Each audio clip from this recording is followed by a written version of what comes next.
are live, everybody. But we're also on tape. We are deep down in the bowels of Lease Music. Episode 77, Kamloops Last week. Chris Folds, Greg the engineer returns, Magic Mike and Bill at the controls.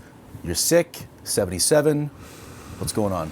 Oh, I'm just getting over a wicked sickness for the last few days. It's like ever since COVID come, we're sick all the time. We don't know if it's COVID or the flu or a sinus infection or whatever. It's Not just me, I'm superhuman. And yeah, you're superhuman. That's great. problems. So I'm just getting over a sickness. And Greg's back. Greg's back. He was sick too. Greg had a stomach. I have stomach issues too, Greg. I got everything like that. But 77. We should mention the king of rock and roll, the greatest singer of all time. He died in 1977, August 16th at the age of 42. His daughter just died a couple weeks ago. So if he would have survived, how old would he be? He was born 1935 on January 8th, 35, so he would have been. He could have still been. 4, He 5, could have 6, still 7, been 8, 9, in here. Yeah, 80 something years old. Yeah, he would have been still singing. So he died at 42. A couple years ago, actually, was the first time where he was dead longer than he was alive for the first time, which is interesting. Elvis mean anything to you? Yeah, well, if he was still alive, he'd be playing a river song guitar, I'm pretty sure. Okay, He would be. Yeah. Love Me Tender with those strings. Yes. And 77, I did my little homework last night. Dancing Queen was the top song ABBA. in 1977. Right. We Will Rock You, Brick House by the Commodores. Oh, unbelievable song, yeah. She's a brick. House. Disco Inferno. Oh, yes. Okay. And you know what, I didn't, it's funny. That was the disco That's a good height year. of disco, 77. That's a good year. That's right, yeah. But also, one of the greatest songs of all time were this year, which was Hotel California. Yes. See, to me, it's so overplayed. I can't have that whole album is unbelievable. But you're right. If you overplay something, but forget the overplaying the Hotel California, that album. Actually, the album itself. Remember, you put them on the wall as art. But every song on that album. Witchy Woman's got to be in that. Is that same album? Witchy Woman's. I hate Witchy that Woman's song. a great song. No, it's not a good song at all. Better than Hotel No, it's California. not. You know what the best Eagles song is? The best is. What's it called? It's so good he can't remember. No, it's You Can't Hide. Your Lying Eyes. Lying Eyes is the best song, and there's no debate. It's a fact. Really? Yes. No. Yeah, it is. When I did Listen my to the poll, story in the song. It's amazing. We don't need another Hotel 20 California minute. live version That's is good the too. best Yes. song. I heard And Don it's- Henley was a bit of a dick, Might have been. but great. Aren't we all, musician. though? But you're the Eagles. Yeah. You know, Speaking of egos, your ego today, we're on my time. That's what you were saying earlier. By the way, the Magic Mirror here, we're looking for a sponsor. Aren't we, Mike? we are, and you will get full screen shots like this. But we're also going to put like an actual really slick background in there. Maybe it's Volkswagen that wants to, and we have some kind of a VW logo there or VW a car. right there, That'd be yeah. amazing. With Terry Yeah. Lowe's face coming out. Yeah. There you go. Great show today. Unbelievable show today. Shane Gottfriedson coming on. Yes, he's on his way right now from Tobiano. Shane Gottfriedson is the former Kukpi chief of the Tk'emlúps band. And he and the shíshálh band, back in 2012, launched an action against the government to get reparations for residential schools. And there was a massive settlement we wrote about last week, and he's going to talk about it. 2.8 billion. 2.9 billion. 2.9 billion. That's right. Wow. We also have the firecracker herself, Tara Holmes. Right. Resident romance expert. Valentine's Day is coming up, so we're going to have her on, talk about advice for the big day. And what about you? Are you a Valentine's Day couple, you and Monica? I used to be. After 22 years, I said to her this morning, "Hey, what do you want to do for Valentine's Day?" And she looked at me like I was sick. So we tend to do things that every day, like we write each other little love notes. And what was funny was we've got this big video coming out about the history of river song guitars. So they asked me to find all my old books that I used to write my notes and stuff in. And I'm going through it, and there's a love note from Monica. And that's the kind of stuff that we do, and you find them years later. And so we do a lot of that kind of stuff. And then, you'll act like a dog near the stove. Yeah, you start panting, and Amp then up- the special amp up the costumes come out. romantic We also have two Special Olympians coming on, Megan and Olivia, Special Olympics B.C. Winter Games. They start tomorrow. You're going to be there. February 2nd, opening ceremony at 7 p.m. at the Tournament Capital Center. Everybody's welcome. It's free to attend. So if you want to come out and Tournament Capital Center, you watch the opening ceremony with all the athletes. And then on February 3rd and 4th, are the events at various venues. If you pick up today's newspaper, Kamloops This Week, February 1st edition, online at kamloopsthisweek.com, you can see the digital edition. Turn to page 22 and 23, and everything's in there about what's happening with the Special Olympics. About 500 athletes. They need 800 volunteers to make this event go. So that's pretty cool. The city comes together and gets that going. 2 new commercials today. Did you know that, Mike? 2 new commercials today. I did not know that. What are the commercials? Well, I filmed one with Gourds last weekend, and we also have our first ever Club Car Beverages commercial. It's pretty slick. It's a lot more slick than the ones that I put together. And because they're on board officially today, as of today, February 1st, they're on board, and we hope this is a long relationship. We're going to start teasing the distillery soon. We can't say too much about it, but we do talk about their love of music, don't we, Mike? They're amazing. I had a great chat yesterday, actually, because we have some local artists that are looking for some support, and they were all over it. They're all over anything music related, emerging artist related, and 25 cents of every can goes towards helping emerging artists. So we're talking about venues. We're talking all sorts of stuff. It's great to have a forward-thinking distillery like this in Kamloops that really wants to help promote live music. And it's great to have 4 amazing flavors: peach, melba, berry crush, sea breeze, and pineapple mojito. And they're not too sugary. They're really, it's actually a wonderful thing to drink. You know, it's nice. Next week we'll have some product placement. Before that, though, we have to talk about what we did. I mean, you, all 3 of us, and please remember the good thing that we did. And we didn't go bird watching this time, did we? No, we didn't. What did we do? I love birds. I love talking. We're not doing any more woodpeckers. And it's a thing for me. But what did we do, though? Well, this past weekend, we wanted to learn how to build canoes. So we went out and wanted to actually build a canoe, because the river is kind of still cold and icy. But we figured that we'd have enough time to do something like that. So we started off, like every good start is, with a cup of coffee from McDonald's. Yes, but I thought this has to be a unique canoe trip, and I wanted to have a club car in the canoe so we could carouse together in the back. And I brought some club car vodkas with us to get that going. Like the old times. That's right. Yes. Just like the fur traders used to back in the day. They would come down and they'd with have their club cars. Absolutely. Yes. Vodka infused drink. Yes. I think the Fort of Kamloops had a club car section in it where they put the snow in there to keep it cold. We were going down the river and we looked over to Mission Flats, and I thought I saw a distillery popping up at the time. It might have been that too. And on the beach there, because the workers are working hard to put the distillery up. They get tired. They're laying down. There were some Sealy mattresses there. There were some Sealy mattresses, and they were like in good shape. Haven't been outside all day. And he wasn't pulling his weight with the paddling, right? Like he was sitting in the back there just reading a book, right? So we were splashing away, and he's getting all dirty. We had to go to Gourds to get a washing machine. Yeah, just to put my clothes in there. And what's amazing is when you take your even just slightly damp clothes, put them in the dryer, get them nice and hot. There's nothing like that. Putting on a warm sweater. And then what we did to cap the day off, after we got out of the canoe, we went to the Aberdeen location, McDonald's, brand new Playland. It was a brand new, and you loved that because you put your, what is it, Kermit? No, who's the McDonald's? Oh, Grimace. Grimace. Yeah, the Grimace costume came out. Yep. Yeah. I got that. I originally got that Grimace hat for Business Excellence Awards a few years ago, and it is so much fun. I love those kind of things, and I was pushing the kids out of the way. Get out of here. Yeah, we were taking bets on which kid would survive. The bet stamp. Bet stamp. That's right. What is it? It's the Trivago of betting. So if you want to get a hotel room and you don't want to go to 500 sites to find the best hotel room, you go to Trivago or one of those sites, hotels.com, and they kind of do all the work for you and get you the best rate. BetStamp does the same thing for betting lines, and you can pick the best odds for your bet. They call that line shopping. The best place to do it. It's an app you have to download called BetStamp. Use the promo code Kamloops Last week. No kids were actually harmed on this trip.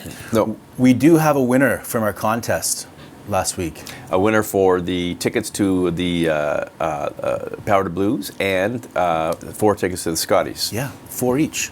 That's right. Franca, Tara Holmes' buddy. She sat at our table, remember, at the... at the gala. Yeah, nice lady. Gala. Yep, Nice lady. Yep. You're the big winner. She's a big pickleball. She thinks she's pretty good at pickleball, but she hasn't played us yet. Okay, we're going to meet Tara later, and we're going to meet Shane Gottfriedson now. Let's move on to Above the Folds. It's brought to you by Club Car Beverages.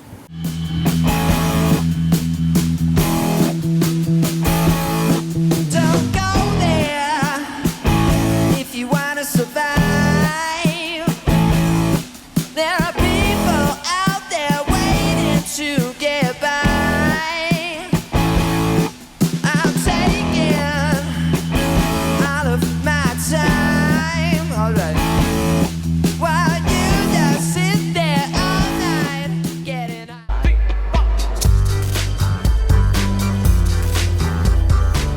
We have Shane Gottfriedson with us today. Really great to have him. Former multi-term Cookbee chief of the Tk'emlúps Band, former regional chief, now a successful entrepreneur who owns the Tim Hortons outlet on Tk'emlúps. And we have you here because we want to delve into the historic settlement with the government, federal government. It's called the Gottfriedson Band settlement, right? Lawsuit. In 2012, I believe it was, so about 11 years ago, yourself as chief of Tk'emlúps and the shíshálh band, Sechelt, launched an action for reparations for survivors of residential schools. It was a long process, and last month, January 2023, the federal government reached an agreement with you guys for a settlement of $2.8 billion for survivors of the residential schools. And at the time, you had mentioned that this money will go a ways to trying to repair the damage the residential schools inflicted on the people who went there. How is that money going to be dispersed? Is it going to be, are survivors going to get cash? Is it going to go for programs, therapy, or a mix of both? Well, first of all, thanks for having me on the show. And, you know, the Gottfriedson versus Canada settlement was a long, drawn-out process. Started back when the AFN and then the Conservative government under Harper did the apology, and there was this big gathering in Ottawa where they were doing the apology, and they had the National Chief, the Executive Council, the Women's Council, and there was a whole lot of chiefs that were gathering, and at that time, you know, it was you know, an opportunity for the chiefs to go over and support, and we weren't allowed in the room, and I said, well, I'm just going to stay home. National Chief Phil at the time, I was just going to stay home with our people. Phil Fontaine was the National Chief. Yeah. And so what ended up happening, I stayed home, and we set up a video set up in the Chief Lewis Center in the old residential school, and we had invitation to all of our members to come and watch the apology with us. And I remember sitting there with our people, and when they did the apology and everything was said and done, you know, one of our members by the name of Shirley Seymour came forward and said, Chief, they forgot us. And so that's when the fight began. We started right then. We made a commitment to our people that we were going to do everything to, you know, make sure that they, you know, got their apology. And when Shirley says they forgot us, who is she referring to? The day scholars. Day scholars, right? Because that was the second. That was the other. Well, this settlement was two parts, right? One was the Indian school day scholars, the one who went to school and went home. Yeah. That was our main course, right? So we ended up breaking the case into two parts, right? One was for the day scholars class action settlement, which was settled out about 2 years ago. 2 years ago, and then this was. And then this one here, the people who lived at the school. No, this one here was a loss of language and culture. Okay. So we won based on 4 pillars: loss of language, culture, heritage, and wellness. Okay. Those are the 4 pillars of the case. Right. And it was a $2.8 billion settlement for loss of language and culture, and the largest, the top 3 settlements for class action suits in the history of Canada, which was awarded to Gottfriedson and Fezchuk from versus Canada. Sechelt, right? So this $3 billion, how it's in a 20-year trust, as I understand it, with 9 trustees, Indigenous trustees. Where does the money go? Is it going to go, like I say, to programs? Is it going to go? Do people get awarded cash settlements? There's no individual benefits from this. Okay. So what it is community benefits. Right. So it was a community, it was a class action based on 326 First Nations that opted in. They joined into that, right? They joined into Some the didn't, court right? case. Some didn't. There was a lot that didn't. Yeah. And I'm sure a lot of them now are regretting that. But, you know, for us to get to the settlement, it was a long process of making sure that we could actually get the case certified back in the day. Yeah. You know, and when we first started, I was telling you the story about Shirley and our people gathering, and you know, it was kind of a very you could feel the pain of our people that day, and you know, feeling the pain of our people, and you know, standing up and you know, taking their human rights issue forward was number one on our agenda. But for us to get all of that work done and getting our plaintiffs getting organized and getting it certified was very, very huge for us. And once we got it certified, there was no looking back. And getting the certification, which led to another win in the courts, which led to the ultimate victory of the settlement. So it was a lot of work, a lot of patience, a lot of time, and we went through a lot of government agents to get to the settlement, and even right down to the walking into the courthouse. Canada was, they knew that we had a strong case, and we knew we had a strong case, and we knew that our day scholars' human rights were violated, and you think about it today, and you put it in today's context for people that don't understand or people that don't know. What if you sent your kid to school today, and they were told they weren't allowed to speak the language that they were brought up in, and they were called savages, and religion and their dress, everything, right? It was just a total,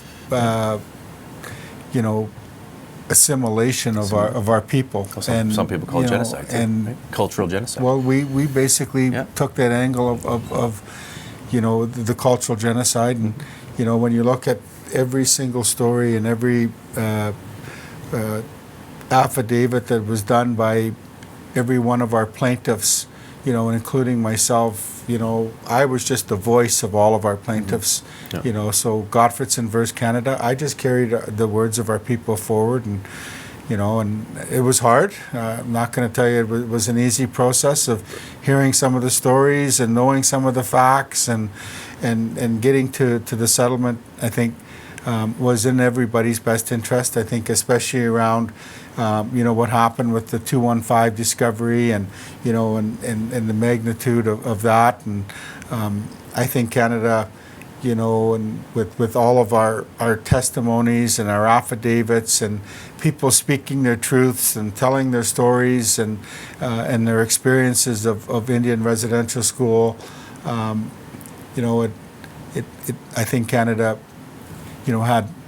was backed in a corner, in dealing with us, and rightfully so, But what gets me going at times is thinking that all of the struggles along the way that our people faced, that, we had to fight for everything to get to the end goal here.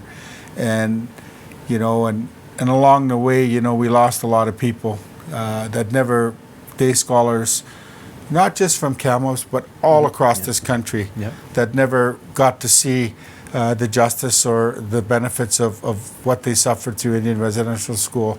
And, that's what I think about, when you talk about what the money is going to be used for. Well, there's 4 pillars based on, language, culture, wellness, and heritage. And each community automatically gets $200,000 to come up with a plan on what 4 pillars that they want to take on. What would you like to see then, specifically like in Tk'emlúps? What would you like to see? Well, I think what I would really like to see in our community, is some heritage around our community. I think there's a combination of the 4 pillars that I think are important, and that's what we fought for. Number 1 is a loss of language. For me, I would love to see, gaining a lot more fluent speakers of the Secwépemc language. I think, every single pillar that we have on the 4 pillars are important. So when you talk about, language, we're hoping to revitalize language through, through the school. Yeah. And I think what we're going to end up doing as a community, no different than the other 326, start developing our plans. Mm-hmm. Our community is very, very, I think, forward-thinking. Over time, we've got a number of strategic plans and community comprehensive plans, land use plans, cultural plans. So we're going to be able to, I think our leadership under Chief Casimir and the council, we'll be able to do some wonderful things for our people, and I'm sure they're going to engage our community and have some community sessions and ask the people what's important to them. Yeah. What about you in politics? Are you in it still in some ways? Are you going to get back into it more? No, I'm officially retired. I spent, as you know, 4 terms as chief of Kamloops. I served as our tribal chief, regional chief, and now I'm just focused on being an entrepreneur. We own 2 Tim Hortons, part owner in 2 Tim Hortons. I own some property I'm developing, and I'm more than willing to help our leadership in any way that they can to better our people. I think, I did my time. It's time for other people to lead. Right now, Cookby Casmer is our chief. And, sure. And, it was a good run for me. And I've always had goals in my life of, not wanting to be that guy to be there forever. I don't think that's a productive way to lead a community. I think, you come in, you give your ideas, you put your time in, and you pass the reins on to somebody else. And I think that's what makes, communities successful. And, I really enjoyed my time as chief of Kamloops, and, all the benefits, and, seeing so many wonderful things happen in our community, and I did my time. So to answer your question in a roundabout way, no politics. What about guitar playing? We heard you were dodging lessons. Yeah. But you know what? I got a guitar. I'd love to get some lessons. I've been talking to Mike about this for years. Yes. Yeah. I got a guitar for Christmas one year. It's not a River Song guitar. I think it might be. It could be. I don't know. We'll get you fixed up with the right thing. I want to get playing the guitar. Do you have anything else for Shane? No, just one last thing we wanted to, on an off topic. Tk'emlúps is bidding on the North American Indigenous Games 2027. They're up against Calgary and Saskatoon. So one of those 3 cities, Tk'emlúps, Calgary, or Saskatoon, will host it because it goes rotational. It would be the largest event we've ever hosted, 5,000 athletes and more. You're a big sports fan. What do you think of the bid? What do you think of the chances? Well, I just hope we get it. Yeah. I think it's an excellent opportunity, both for the community and both for the economics of the region. Mm-hmm. I think when you look at the amount of athletes that do come, but also the families that come and support are major. And I think our Indigenous Games is getting to be a very massive event. Mm-hmm. I think Kamloops has some facilities that are world class. It's time for the Indigenous Games. It's time for the rest of Canada to come visit Secwépemc territory and see what beautiful country we have and what the great hospitality that this city offers to everybody, and world-class facilities, world-class people, and of course one of the #1 leading First Nations in all of Canada. Absolutely. We need to get the games. We need it. And when they come here, they can have a Tim Hortons, but they also have to stop by McDonald's as well. Okay, that's one of our sponsors. Well, McDonald's is our number one competitor. Well, competition's good. But at the end competition's good. But at the end of the day, it's really, whether you're McDonald's, Tim Hortons, or any other company, we provide services and we do a lot of employment for a lot of people. And you sponsor a lot of stuff. And we give a lot back to the community. All right. Thank you for being here today. We appreciate it, Shane. Thanks a lot. Thank you. Thanks for having me. We have, this wonderful whirlpool here. And if you want something in a lower price range, I do have a floor model for sale right here.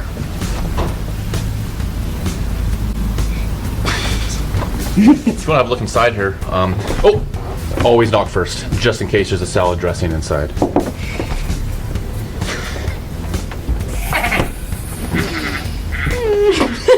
But it just cracks me up. Funny story, I had a gentleman in here yesterday and he brought his blanket in. He was here 3 times and I finally realized he was an undercover cop.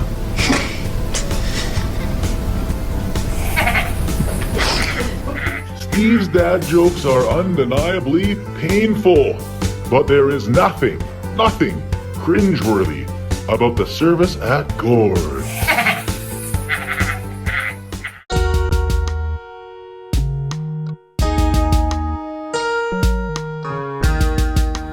Is it true that you are turning wrenches for your first husband?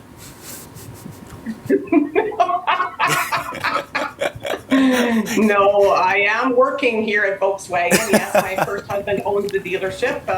So I'll do whatever he tells me to do. Okay, we're having you on because we love you and also because you're a resident matchmaker. You know about romance, and Valentine's Day is coming up. So what are your general thoughts on Valentine's Day? Do you want to know the truth? Yep. Like what I really, really think of Valentine's Day? In fact, I was kind of thinking, once I get the time change stopped, maybe I'll talk to Bob Dino and we can do a little thing and stop Valentine's Day. We will not be talking about the time change anymore in this segment. So why love the time change. Why do you? I love the time change too. I hope it always stays. So what is it about Valentine's Day that you don't like? Okay, well, let's just go way back.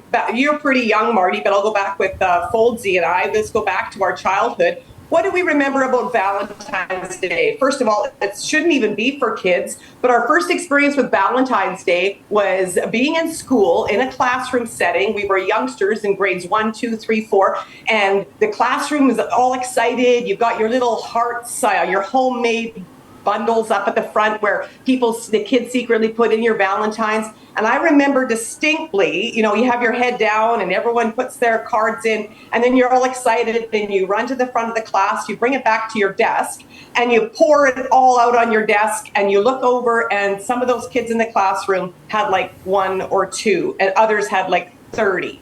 And I just think that it's really sad to think that they did that. I know nowadays it's not the same, but that was traumatizing for a lot of people. And you think back to that and you think, what is Valentine's Day even for those little kids? It's not for little kids, And I also want to just throw this out there that on Valentine's Day, you can bet that a lot of married couples are going to be fighting.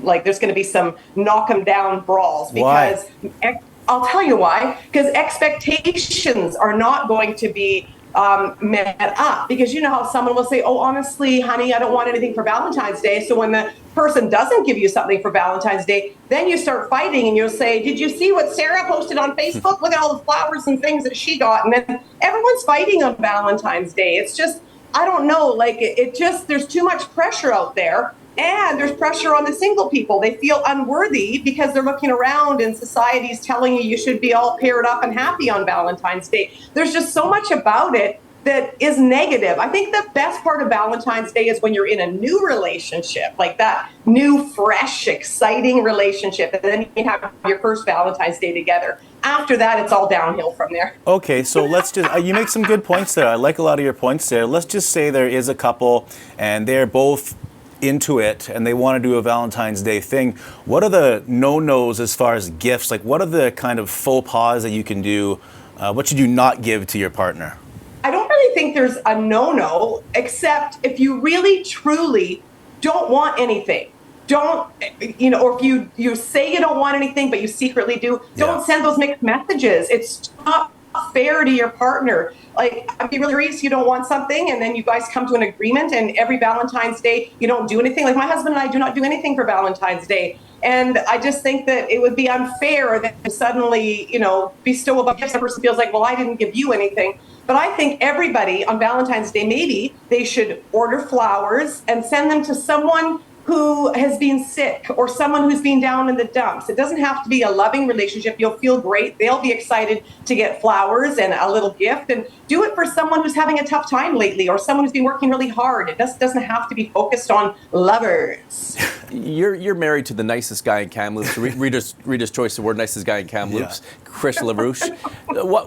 What are you guys? If you guys don't do anything on Valentine's Day, see, in my case, every day is Valentine's Day with us. But for you, whether you're on Valentine's Day or not Valentine's Day, without going overboard, what's a nice night for a couple to go out and do something? You guys went to Nandy's. You love going there. You go to the Western Canada Theatre. You brag about it on social media, so all the single people can be depressed. What's a nice night out that you suggest to someone? Let's say someone who just met somebody without going overboard. Let's say Marty meets a girl, wants to take her out, but if you go too far, you set the bar too high. What should a couple starting out do Valentine's Day or any other night? I got you. Okay. There's this little thing right now called inflation. Everybody's stressed and money is an issue. there are so many free things you can do for someone. Invite them to go out for a snowshoe. Look at all this snow that just happened this morning. Perfect to get out to Stake Lake, maybe go for a cross-country ski, go for a hike, go for a walk downtown. There's all sorts of things that you can do. Go do it, like a little bonfire out there, roast some marshmallows. I just think, and with it being winter, and that's when Valentine's happens, you could do something that's sort of free or very cost-effective. You don't have to put the pressure around the whole, let's go out for dinner and then who pays, and just things are so stressful right now. There's some really cool ways to do things for free that are more meaningful, I think. Like, write someone a love letter. Like, you actually, do you remember this? Like, let me just see, reach over here. See this? It's a pen. Oh my God. You can write in cursive. Yes, make it look good. Yeah, cursive writing. Yeah. Oh my God. And then just write a nice love letter and surprise someone. And if you do cohabitate with someone, maybe put a little love letter somewhere where you know they're going to find it, or sneak it into their lunch. Honestly, those are more meaningful than them. Like, you talk about the commercialization of things. And like, I still think it's great to send someone flowers, but it could be, like I say, it doesn't have to be the love interest. It could be just to make the person feel special, especially if they're on their own and they're that kind of person that, you know, has, like, well, I know Marty's not single anymore, but he was single for actually, a really long time. he's back to being single again. Mike, you. Yeah, I just want to keep the viewers up to date here. That's all. It actually leads perfectly into my next question, which is, because of the Christmas party? Was it because of my comedy show? Yeah. No. Well, sort of. Yeah, sort of. Yeah, you scuttled everything as per usual, Tara. Thanks a lot. Are you really single again? Oh yeah, he's single. Yeah. So if you know anybody, you're the matchmaker. Yeah, well, I'm still actually assisting a big city matchmaker with her clients all over the Okanagan. Well, there you go. I actually know a young woman. Oh, Marty, I'm sorry. You know a young woman in Kamloops? Are you guys going to edit this part out? No, this is good. You know someone in Kamloops? No, I don't want to get into this, people in Kamloops. I'm sad right now. Okay, Kelowna? You got someone in Kelowna? He needs time. I'm sad and brokenhearted, and it shouldn't be over. So I know some people in my furry conventions I go to. Yeah. I do have a question, though. What is your advice for the brokenhearted on Valentine's Day? Oh, that's a good question. I'll tell you what, fresh air and exercise. Get out with some friends. Go for a walk. Friendships. Like, I'll tell you what, just like Marty's here to say, relationships end. My first marriage ended, and look at, here I am working for the guy. Like, not all relationships are meant to be forever, but you can still maintain a friendship down the road. But get together with your friends, because friendships are always there. I have girlfriends. You guys have met. Oh, my girlfriend stalks you, Marty. She's actually single. You know, the one that keeps commenting on Kamloops Last. You're talking about Franca. She actually just won the. I'm not going to do any public matchmaking, but she actually just won our contest for the Scotties tickets. Oh my God! Well, she'll probably ask you to go. Okay, there you go. No public matchmaking dates. But I'll tell you what. She is single and happy because she has those strong friendships. Yes. And you maintain those friendships. Get out together. Like, don't put so much pressure on. I mean, not everybody's married to a Disney princess like Folds, who's absolutely stunning. A rich Disney princess, too. She is something else. I always stare at her like it's creepy. But honestly, with Valentine's Day, I feel really sorry for people. You need to get the endorphins going. That's right. There's also these senior people, the older people who've been widowed, and they were with someone for like 50, 60 years. That's what you call sad when they lose someone. That's who deserves flowers, or someone who's been with the same person for a long time. Your exercise point is great. I mean, I've been pretty healthy, but then I got curbed on January 15th, and I hit the skip the dishes hard. Yeah. And it's not good when you get into that cycle, and I got away from the gym. So I got back yesterday. You feel good after I got the bike, endorphins going. Hour bike, and you get back in the swing of things. Yeah. Okay, we're running along here, Tara. I want to ask one thing. If you put up the magic mirror, can Tara see it? If I go full screen with it. Yeah, do it, please. Okay, you see this here? Can you see that? Can you see? There's a guy. That guy, I would swipe right on. Yes. Can you see Mike right now? Can you see him? I can see him. Can you see the board behind him? Curling. Oh, curling. No, can you see the board? It's a whiteboard. Yeah. That board is Terry Lowe's. We could get him that as a sponsor of the Magic Mike mirror. Just like what you got going. We'd have the VW thing behind him for a very affordable rate. Talk to Terry about that. The Magic mirror brought to you by Volkswagen. There you go. That would be perfect because he sponsors the Corryn Brown team, and Corryn Brown's a customer out here. Her aunt works here at the dealership. This all makes so much sense. He's out at a meeting right now, but he tends to listen to my advice now. Who says you're out of the matchmaking game? Who says you're out of the ad business? So you'll get commission for this. Yeah. Yes. In the car business, they call that a bird dog fee. Oh, there you go. You're a bird dog for us. There you are. Yeah. Wow. I'm sorry about that, Marty. This wasn't the way I wanted to find out about your dissolution of your relationship. I'm flat out depressed. You won't be the and sad. first and you won't be the last. I got nothing but love for her, and it sucks. Yeah. Okay, let's move on. Thank you, Tara. Again, that was awesome, as usual. Thank you. Love you guys. Thank you. Bye. Thanks.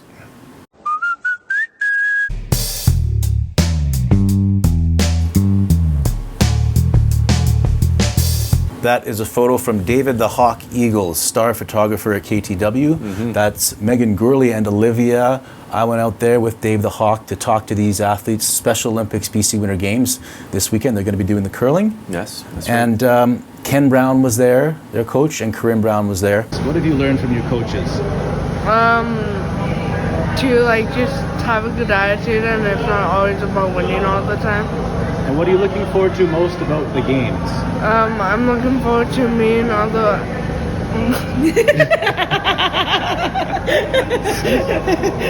Okay. You're gonna be a superstar with all these cameras in your face, eh? I'm looking forward to meeting other athletes from other communities and just having a great time. My dad and I have obviously had a long-standing relationship of that coach-athlete kind of relationship, and it's been really great to kind of see him evolve his coaching styles for these athletes, and it's been really cool just to see us grow throughout the last, I think it's been 10 years that we've been coaching Special Olympics. So you and Megan are going to go together to the games, right? Yeah. Tell me a little bit about Megan. She's a great partner to work with. We're best friends. And you're going to go to the games. Yeah, the Winter Games. This is my third time going. Third time? Yep. Okay, so tell me about the games experience. Why do you like the games? It is really fun because I get to make friends and I get to play against different teams. Tell me about some of the coaching you get here. I know Corryn's right here, and Ken, I think they coach you. So what have you learned from them? I learned how to slide. Learn how to slide? Mm-hmm. What's the hardest part about that? You have to put your leg out and make sure you're stable. And what happens if you're not stable? You fall on your butt. Have you done that before? Yeah. How does that feel? Not good. Not good. Okay, so Olivia, that's your friend? Yes. And your curling partner? Yes. Tell me a little bit about her. She is really good and she's fun. What makes her fun? We have lots of stuff in common. You have lots of stuff in common. Can you share any of that? We swim and we curl. So you swim and you curl and you stay active. Yeah. Why is that important for you? Because I can stay fit for my sports and staying healthy. What's your opinion on Megan and her curling abilities? I think Megan's probably been one of the kind of most improved throughout the years that my dad and I have curled here. I think she's really shone in the skip role. Well, it's always nice to see them improve, and rewards just being with them out here. That's reward for me, anyways. You can see it in their eyes when they've accomplished something, and for me, that's a big accomplishment to see them happy. And for me, that's what makes it the best. That's why I keep coming back. You can find the complete schedule for the games online. They might need volunteers still, maybe. I don't know if they do. You can check that out. They need 800, so maybe they do. Anything on the show today? No, good show. Any thoughts? Shane? Shane Gottfriedson. I remember I was at a hockey game, the Storm, Kamloops Storm game, way back in the day, and my son was there. He was like 6. And Shane was there with his family or with his girlfriend or wife or whatever. And he kept trying to talk to my son. He said, "Hey, how about that?" And my son was really shy. And he kept saying, "Why does that guy keep talking to me?"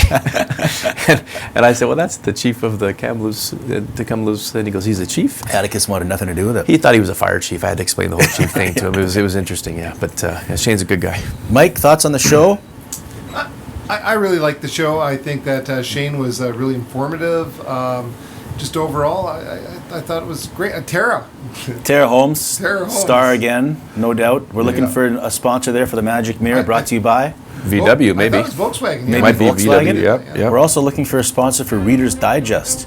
That one just opened up. It's probably our most popular, most viewed segment. So if you're interested in that, email KLW at KamloopsThisWeek.com. We'd love to thank Club Car Beverages for coming on board. Gord's Appliance and Mattress Center at McDonald's. Thank you, Mike. We've got 360 subscribers, almost. We're at 358. We're still growing. Next week, Sally Martin comes on to talk about Black History Month. We've got Reed Hamer Jackson and Reader's Digest, brought to you by Maybe You. For Chris, for Greg the engineer on his phone, back from being sick. Good to see you, Greg. For Magic Mike and Bill, we'll see you last week.